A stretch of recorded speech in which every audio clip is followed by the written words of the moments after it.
Jamstalk, als je knokken niet meer krijgt uit je kop. Jamstalk, ouwe hoeren zonder rem op de klok. Jamstalk, voor mijn strijders en mijn vechters pas zinnen. Ga lekker zitten en laten we beginnen met de Jamstalk.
Jams, welkom. We zijn aanwezig bij Mike's Gym en jullie herkennen hem al natuurlijk. Hij heeft geen introductie nodig.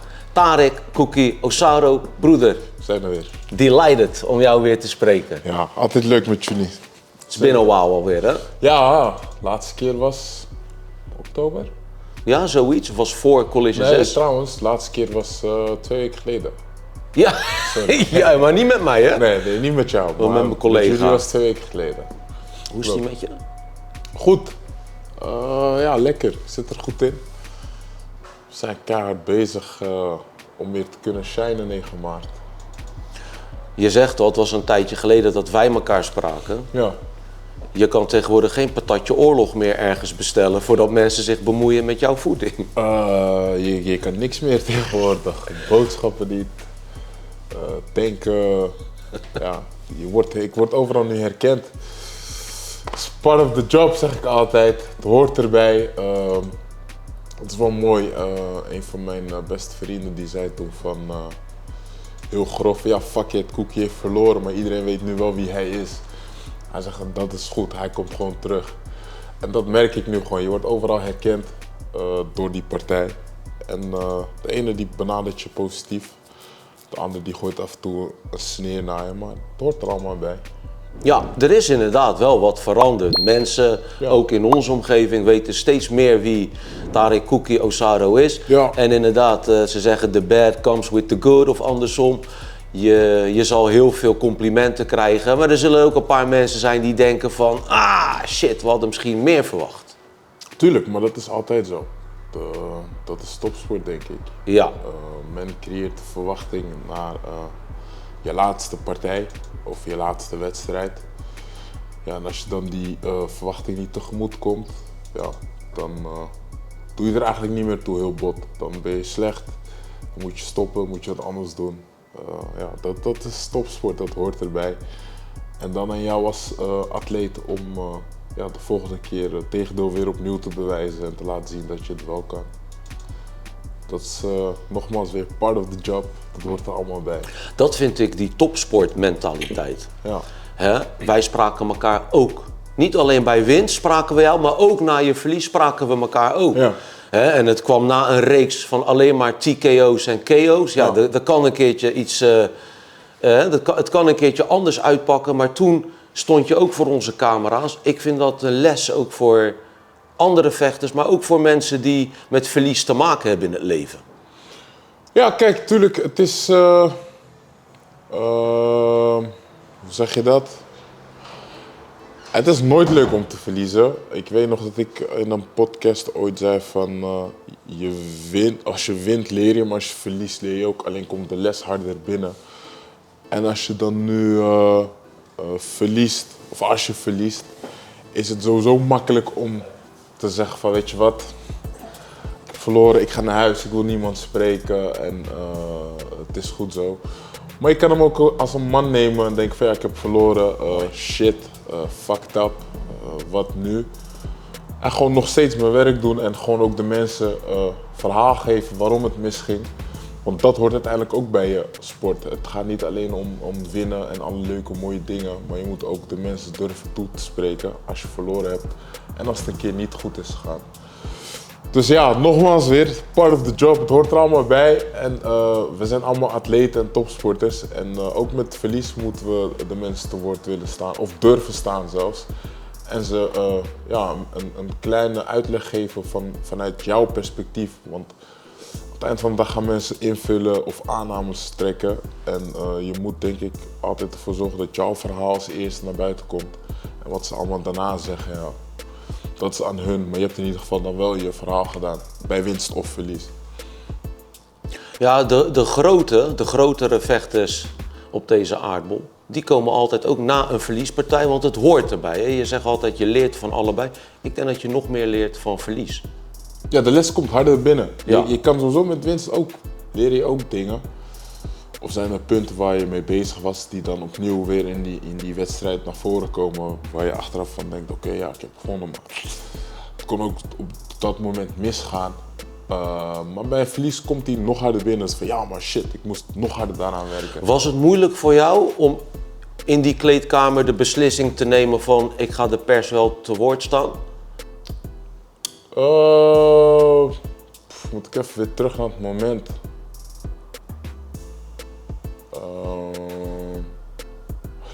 Nee, want ik baalde heel erg. Maar ja, iedereen om me heen die probeerde hun steun te betuigen door er te zijn.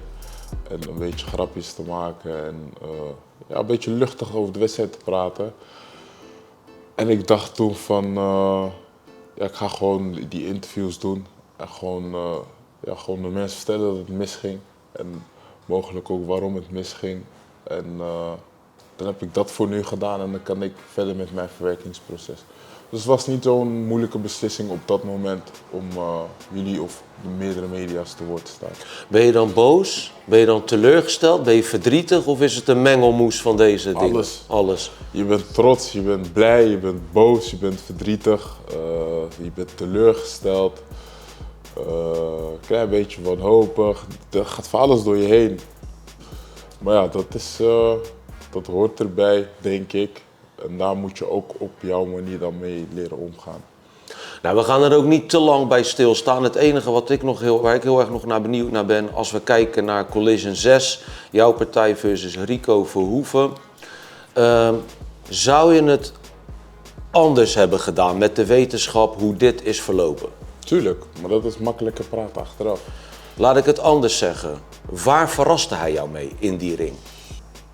Met de manier waarop hij zijn acties inzette. Normaal doet hij best wel veel. En bij mij waren het niet vaak meerdere shots, maar enkele shots. En daarmee had hij mij verrast.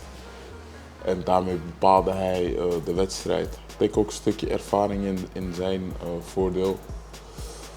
Dus ik denk dat daar de verrassingselement zat voor mij. Ik denk, en dan mag jij dan ontkrachten of juist bevestigen, ik denk dat ervaring ook een rol speelt. Hij heeft natuurlijk... Natuurlijk, maar dat moet geen excuus zijn. Dat moet voor mij niet... ik moet niet nu zeggen, ja, ik heb van hem verloren omdat hij ervaren is en ik niet. Dat is een slap excuus. Ik heb elke tegenstander die ik heb gehad in mijn carrière, die heeft of 2 keer zoveel ervaring als mij, of in ieder geval zeker 1,5 keer. Ik doe dit pas, dit is het 9e jaar dat ik kickbox. Dus binnen 9 jaar ben ik al hier. Dus iedereen die ik tref, heeft sowieso, wat is het, 4, 5, 6, sommigen misschien 10 jaar meer ervaring dan ik. Dus om dan, als het een keertje misgaat, te zeggen van hij had meer ervaring, nee, dat vind ik... Tuurlijk zal ervaring wel eens een rol spelen, maar dat moet niet jouw reden, of dat moet niet voor mij reden zijn om te kunnen zeggen van ja, daarom heb ik verloren. Ja, tuurlijk, hij is wat handiger in die dingen. Maar ja, dat is voor mij weer een les die ik meeneem, want dan moet ik ook daar weer handiger in gaan worden. Dat is een stukje ervaring, maar het moet niet daarop gaan berusten, denk ik. Dat vind ik echt mooi dat je dit zegt. Ja. Jij zoekt gewoon geen excuses. Nee, natuurlijk niet. Het ligt altijd aan mij gewoon. Ik heb het niet gedaan. Ik had het moeten doen. En ik ben nu weer bezig met wat ik wel moet doen om het de volgende keer, of in ieder geval op 9 maart, anders en beter te doen. En that's it. Het is altijd makkelijk om iedereen de schuld te geven, maar het begint altijd bij jezelf. Maar dat vind ik ook mooi, dat dit is bewust, onbewust is het een ervaring. Die neem je mee in je rugtas. Ernesto Hoost, een legende, die zei, ik zie Kuki Osado dit toernooi gewoon winnen. Ja, Mede ook door die ervaring die hij nou in zijn rugtas heeft.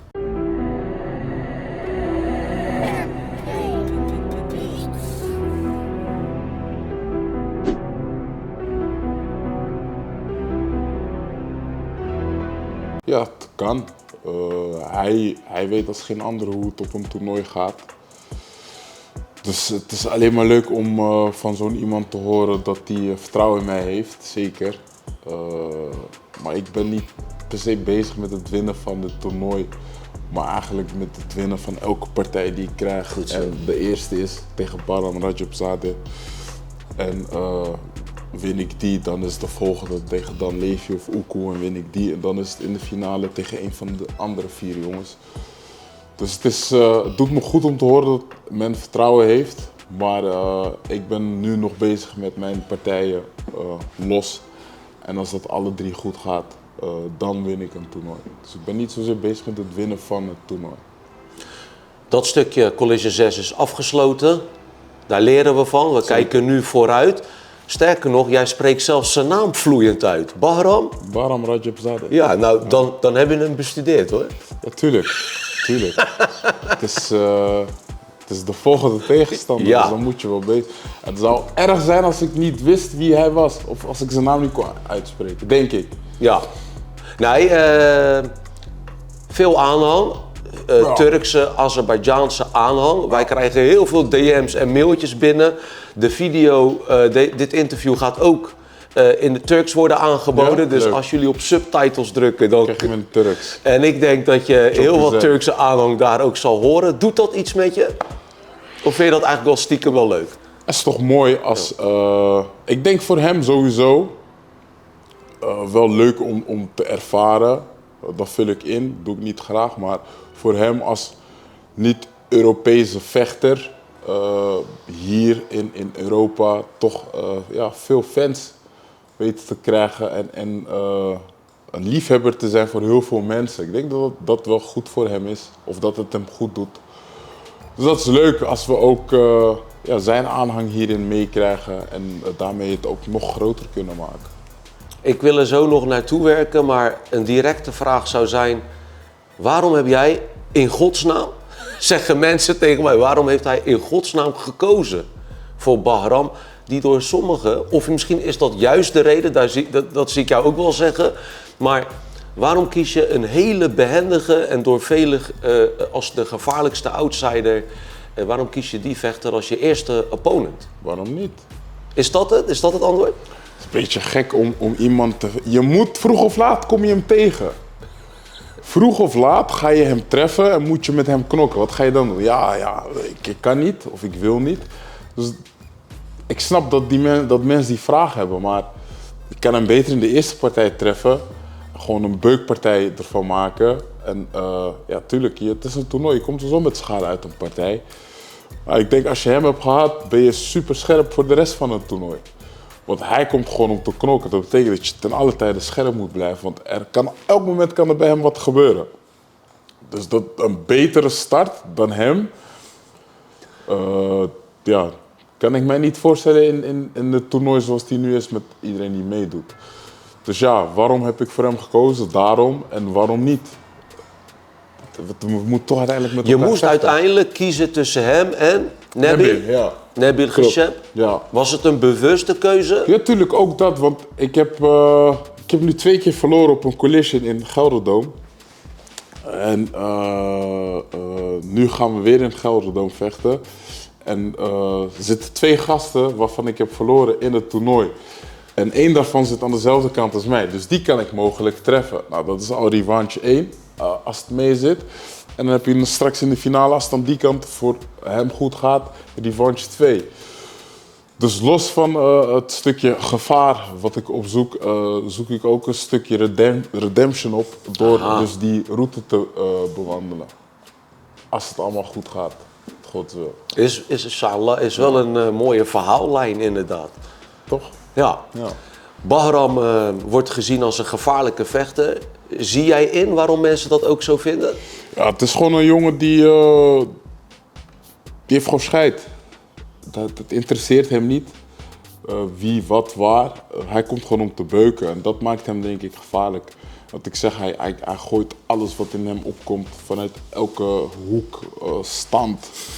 Dus ja, dat maakt hem super gevaarlijk en ook een beetje onberekenbaar. En ik snap wel dat mensen dat het een te groot risico vinden in een toernooi als dit. Maar ja, je moet knokken. Vroeg of laat kom je hem tegen. Dus je kan het beter gehad hebben dan het vermijden, denk ik. Van alle partijen is dat denk ik de eerste partij waar de meeste ogen naar zullen kijken. Ben je het daarmee eens? Ja, tuurlijk. Ik kom van een verliespartij tegen Rico. Hij heeft best wel een goede reeks gedraaid vorig jaar binnen Glory.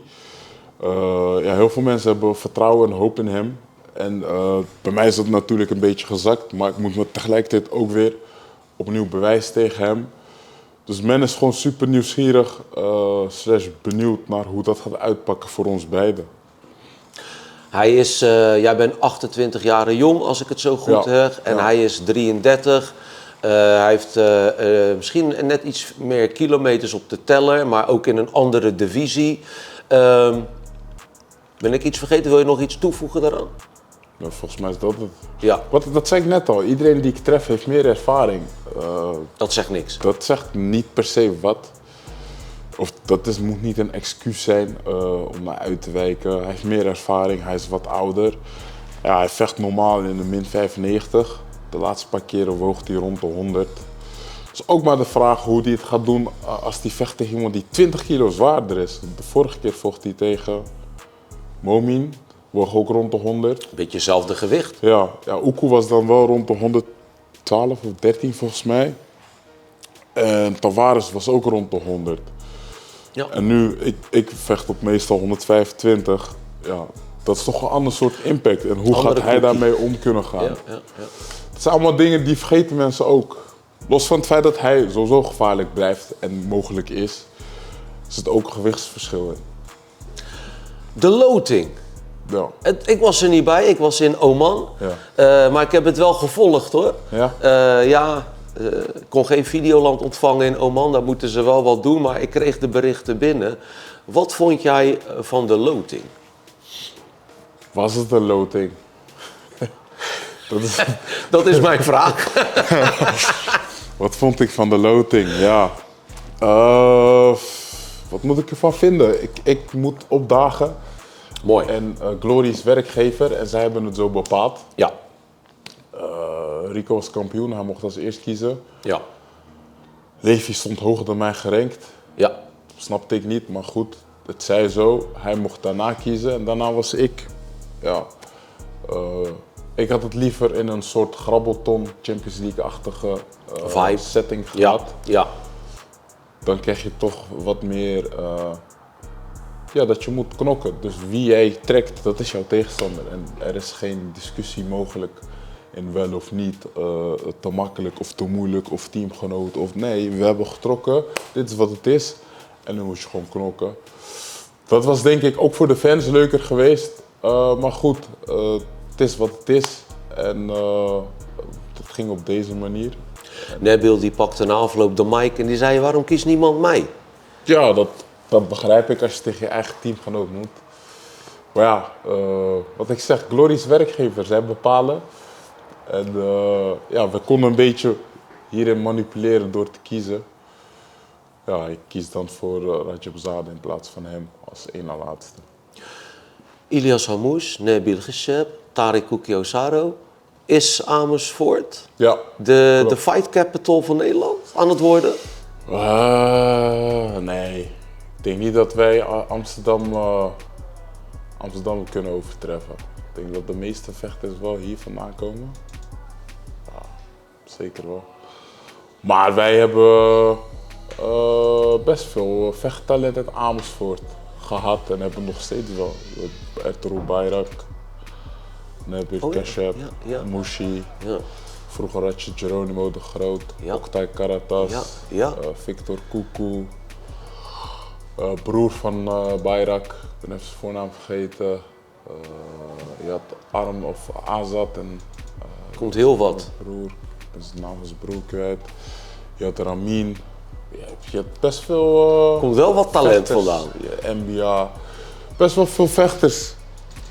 Van sommigen jammer dat ze niet meer vechten, maar ja, het leven duwt soms in een andere richting. Maar we hebben wel wat leuke vechttalenten uit Amersfoort, ja, zeker. En dat was back in the days. Jij zegt heel vaak, ook tegen de pers, jongens, we leven niet meer in vroeger, we leven nu in 2024. Ja. En dan vind jij die vergelijking van de K1 toen en nu vind jij niet zo fair. Nee, het is een andere tijd. Juist. Andere tijd, andere middelen. Ja, het is anders. En ik denk dat je sowieso zeg maar beide tijden gewoon in hun waarde moet laten en niet moet gaan vergelijken, want dan is het sowieso nooit goed. Moeilijk om te vergelijken of Maradona of Messi de beste is. Dat zijn andere tijden. Weet je dat idee? Ja, Ja. dus laat het gewoon in zijn waarde en probeer te waarderen wat er nu is. Want vroeger was benzine ook goedkoper. Vroeger was alles Wat beter. gaan we nu stoppen met autotanken? Snap je? Dus laat het gewoon voor wat het is. Ja. Ja, vroeger was het leuk en nu gaan wij het ook proberen leuk te maken voor nu. Juist. En laat vroeger de leuke tijden houden bij de mooie herinneringen. En ja, breng niet zeg maar die negatieve vibes erin van ja, maar Juist. vroeger in die Laten we tijd nieuwe herinneringen was- Ja, maken. precies. Dat is denk ik voor de mensen sowieso leuk, maar ook voor ons als vechter. Geef de vechters van nu ook een beetje waardering voor wat er nu is. En vergelijk het niet met vroeger. Ze romantiseren het dan ook, hè? Als je het ook hebt over hoe streng waren de controles vroeger in vergelijking met nu. Dat is ook een verschil. Tuurlijk, maar dat is wat ik zeg. Alles was die andere middelen, andere tijden, andere manier van trainen, andere manier van vechten, andere manier van handschoenen checken tot aan het kleinste teen die wel of niet gebroken is. Het was anders. Daarom vind ik het niet eerlijk om die vergelijking te blijven maken. Tuurlijk snap ik dat je een favoriet hebt en dat mag. Maar ja, wat ik zeg, breng niet die negativiteit erin door de jongens van nu minder te doen in tegenstelling tot hoe het vroeger was. Dat is niet eerlijk als je het mij vraagt. Ik moet gelijk denken aan Badr Hari. Die postte een bericht met tournament en een foto een van foto Sammy van- Schild, Peter Ja. Aerts, Ja. hemzelf. Daar doel je onder andere op. Ja, keihard. Herinnering toch? Ik denk voor heel veel diehard fans, toen ze die foto zagen, dachten ze van ja man, dat was die tijd, toen dat gebeurde, toen zus. Mooi, top. Ja, dat was toen dan het toernooi en wij zijn nu het toernooi. En wij mogen niet negatief praten daarover, net als dat zij ook niet. Vind ik, negatief mogen praten over dat van ons. Dat was toen een hele mooie herinnering en laten wij nu iets heel moois creëren. Iemand die allebei de tijden heeft meegemaakt, dat Ja. is jouw trainer. Onder Ja, andere. Ja, En die heeft allebei de generaties meegemaakt. ja. Nu, na aanloop van deze Grand Prix, leer je extra veel van hem? Merk je dat Mike hier iets meer ervaring in heeft? Ja, tuurlijk. De ervaring die hij heeft met dit soort toernooien, die springen heel erg naar buiten, naar voren in deze voorbereidingen. Dat is gewoon super fijn. Ik merk gewoon van oké, het zit goed. Ik moet gewoon ervoor zorgen dat ik ready ben en de rest gaat vanzelf soepel lopen. En dat is super fijn. Dat is echt heel fijn. Was hij pissig op je de laatste keer? Nee, niet eens. Tuurlijk baal je ook als trainer. Hij was niet pissig. Sterker nog, we hebben een heel goed gesprek achteraf kunnen hebben erover. Over wat er anders had gekund, of wat er beter kon, of wat wel of niet handig was. Dus dat was heel fijn. Nee, hij was totaal niet pissig. Natuurlijk maken ze wel eens een grapje erover. Maar dat hoort erbij, toch? Dat hoort erbij. Het moet ook leuk blijven, denk ik. Tijdens die Glory Grand Prix, dan hebben we het over 9 maart, Gelderdoom. Wij zullen er ook bij aanwezig zijn natuurlijk.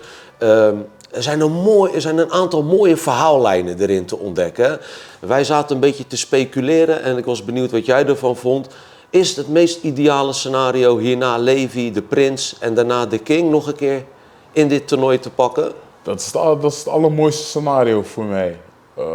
Maar ja, het toernooi, je hebt niks in de hand. Je kan niks bepalen. It's in God's hands. Ja, je kan alleen jouw ding doen en zorgen dat jij de volgende ronde haalt. Maar wie je gaat treffen blijft ten alle tijde een verrassing. Rico zei, ik weet niet of de winnaar van dit toernooi de terechte kampioen is. Wat vind jij daarvan? Ik snap wel dat hij dat zegt. Want? Hij is de kampioen. En de onverslagen kampioen al voor zo lang.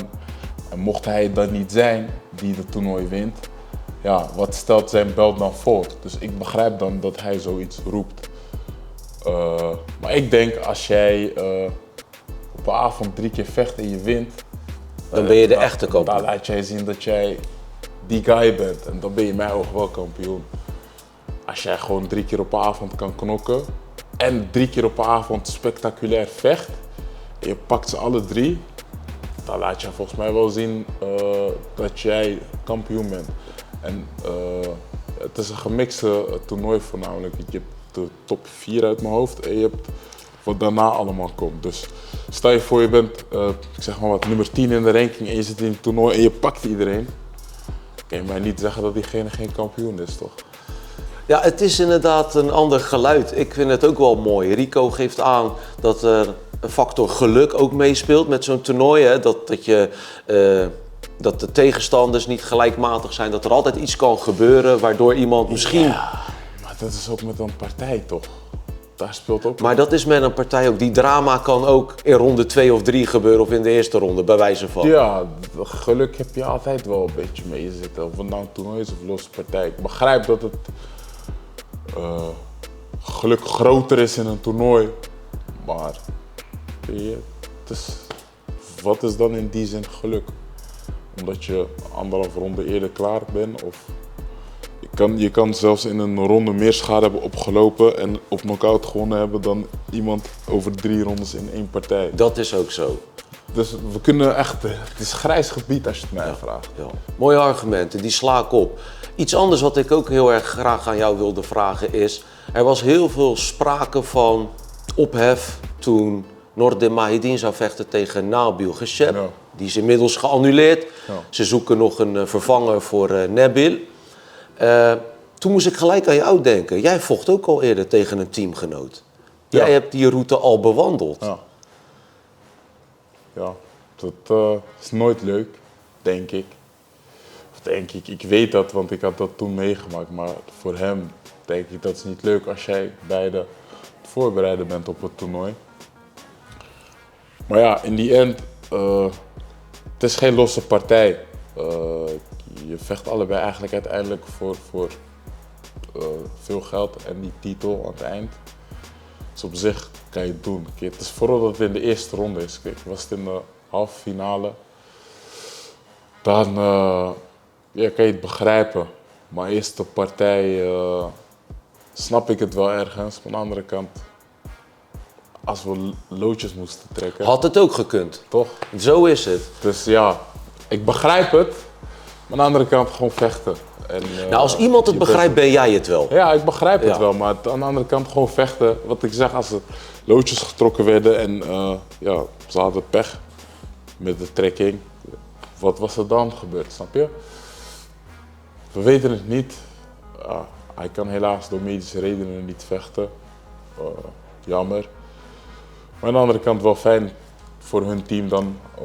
Als Nabil gewoon ja, nu tegen iemand anders vecht dan zijn teamgenoot. Ik kan me voorstellen dat het ergens ook oplucht, los van de medische kant die eraan vasthangt.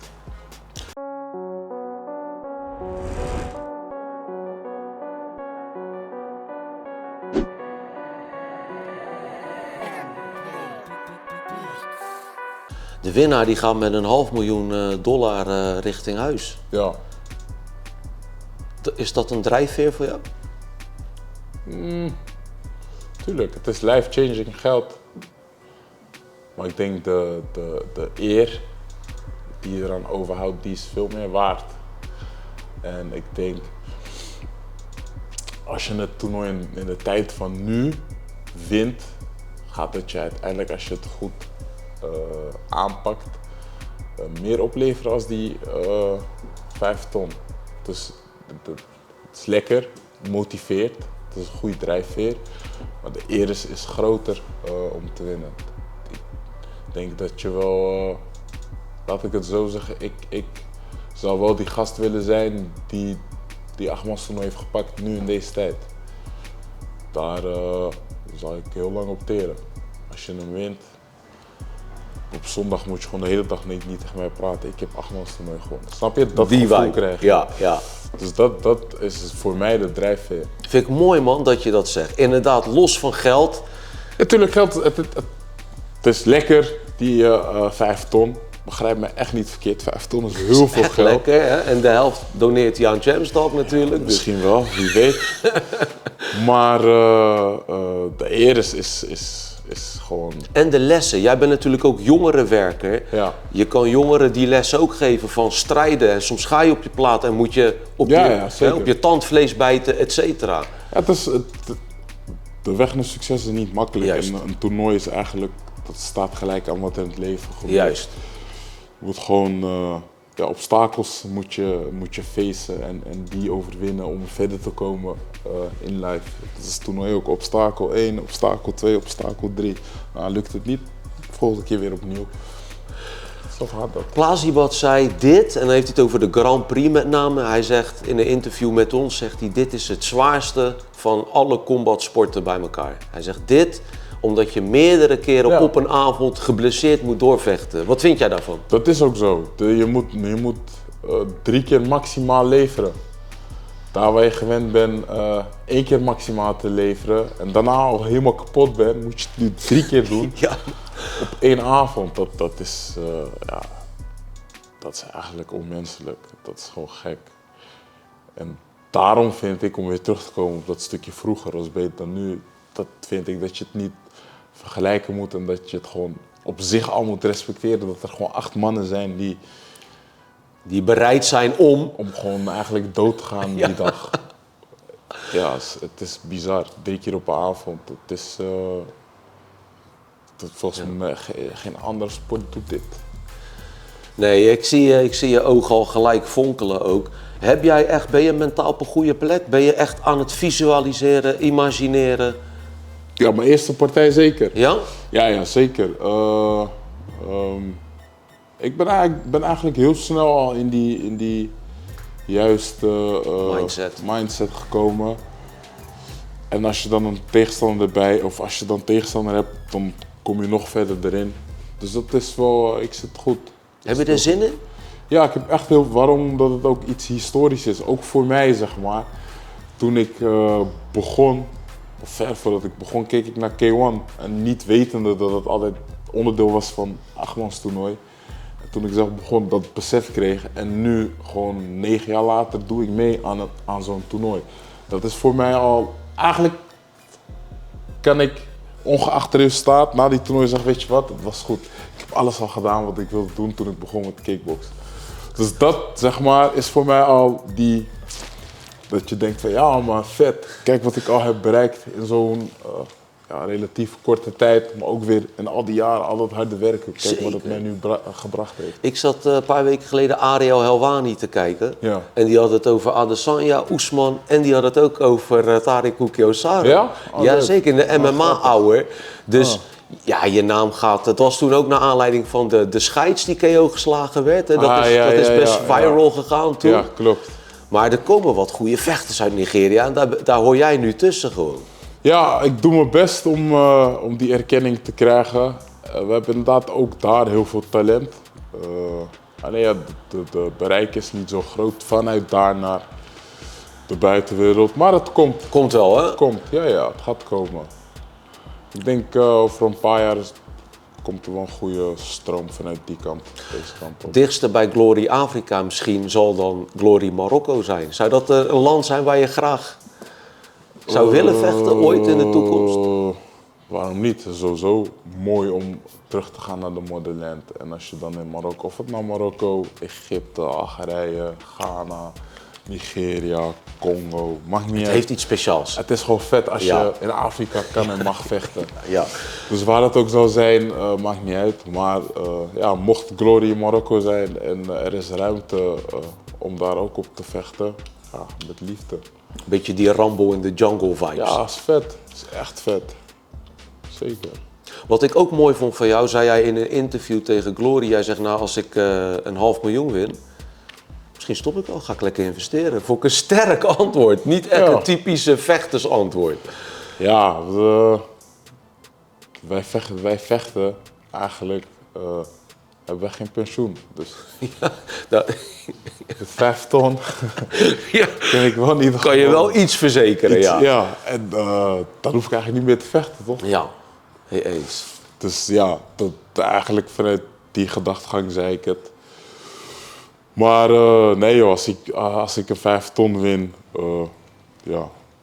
zet ik dat aan de kant en blijf ik doorvechten. En als ik op een gegeven moment merk van oké, het is goed zo.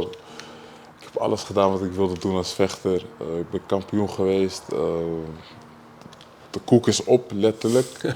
Dan kan ik zeggen van weet je wat, Ja. ik hoef niet meer te vechten. Ik heb nog een beetje geld daar, ik heb nog een beetje geld hier. En nu ga ik anderen motiveren in het leven. Of het nou in vechten is, of op straat, of op school. Dan kan je doen wat je leuk vindt. Dat is denk ik de essentie van leven. Doen wat je leuk vindt. En niet iets moeten doen omdat je dan in leven blijft. Sterk antwoord. Wij zijn net terug uit Marbella. We waren op trainingskamp bij Levi Rigters. Gezellig. Nabil Geshep hadden we van de week nog gesproken. Die is nu in Thailand. Ja. Jij zet je trainingskamp hierop. Is dat een bewuste keuze? Ja, ik wil geen tijd verliezen aan reizen. En ik snap het wel als je naar het buitenland gaat. Maar ik persoonlijk zou dat in een vroegere stadium doen van mijn trainingskamp. En dat in de eerste 4 weken, zodat ik de laatste 4 gewoon hier ben. Maar ja, zij kiest ervoor om dat nu te doen. Dat is lekker. Ik zou nu ook wel in Thailand willen zitten, maar wat mij een beetje drijft is dat ik hier zit en het moet doen met dingen die ik hier heb.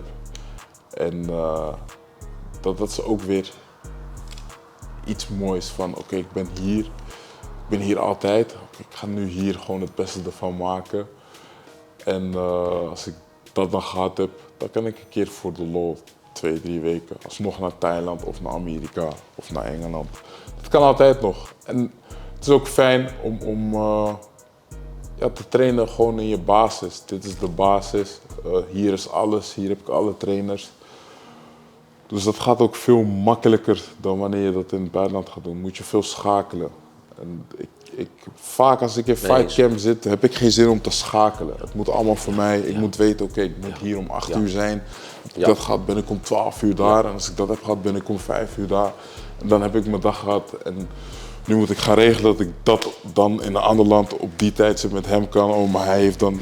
Het is te veel. Ik wil gewoon wat ik wel een goed punt vind wat jij zegt, dat is wel zo, dat kunnen wij ook beamen, is je morstijd. Met reizen en je morstijd en reizen is ook vermoeiend. Ja. Je moet ook weer schakelen, jetlag, wel of niet. Het vergt wel wat van je. Het vraagt wat van je. Ik snap het wel. Het is leuk en wat ik zeg, het zorgt voor een beetje verfrissing. Maar we hebben eigenlijk geen tijd te verliezen. Ik train ook met Roland Goedhart en die zegt ook altijd geen tijd. Roland? Dat is geen tijd. We hebben geen tijd. Dus we moeten elke seconde, elke minuut, elk uur die we in training kunnen stoppen, moeten we benutten. Hoe zien die laatste weken eruit voor jou? Ik ben nu al een aantal weken aan het trainen ook met Cyril Gaan. Dat zal ik nog een aantal weken doen. Met Mike hebben we een heel mooi schema gefixt. Samen met de andere trainers. Dat is wat ik nu ga volgen en we gaan nu pieken de laatste paar weken. Kijken in is dat ook waarom jij wel eens afreist naar Parijs? Ja. Ja. Ja. Ja, ik train in de weekenden train ik met hem. Vet. Dan sparren we. Zo ja, vet, is leuk. hoor. Is leuk, Ja. connect. Ook hele vriendelijke gast, ook down to earth. Is echt heel vet. Dus dat doe ik dan met hem en door de week heb je hier samen met Mike en de andere trainers heb ik mijn schema. En nu is het gewoon eigenlijk de komende weken records verbreken die ik al bereikt heb. Kijken hoe diep en nog dieper we kunnen gaan. is wel heel vet hoor. Ik bedoel, om een ander resultaat te krijgen zal je dingen anders moeten doen. Ja. En dat doe jij dus al, want dat wilde ik je vragen. Maar jij hebt dit dus toegevoegd aan jouw trainingskamp dat je met Cyril Gane, hè, volgens mij vocht hij voor John Jones om de UFC Heavyweight belt. Ook verloren helaas. Maar heel goed, snel, hè, maar hij is niet wel- staand. Ja, nee. Op de grond. Nee, ja je moet op een gegeven moment wel kijken naar wat werkt, wat kan er anders, waar kan je nog meer eruit halen. En ik denk voor ons beiden, voor zowel hem als voor mij, dat het een goede toevoeging is aan ons trainingskamp. En dat we elkaar ook echt aan het uitdagen zijn. Dus dat is wel vet. Heel vet. Nee, voordat ik naar mijn laatste vraag ga, Tarek, ik wil jou echt nogmaals bedanken. Altijd op en top prof, altijd maak je een gaatje voor mij. Ja, zeker. Daar zijn we heel erg blij mee, dat respecteer ik. Voordat ik je laat gaan, wil ik dat je in deze camera kijkt. En dan met name, waarom zouden mensen een kaartje moeten kopen om aanwezig te zijn bij de Glory Grand Prix 9 maart in de Gelderdoom? Het is een verrassende avond. Ik denk dat die avond historie geschreven gaat worden door een vechter waar niemand het van verwacht. Dat is al genoeg reden om een kaartje te kopen en te komen kijken. Jamstalk, als je knokken niet meer krijgt uit je kop. Jamstalk, ouwe hoeren zonder rem op de klok. Jamstalk, voor mijn strijders en mijn vechters pas zinnen. Ga lekker zitten en laten we beginnen met de Jamstalk.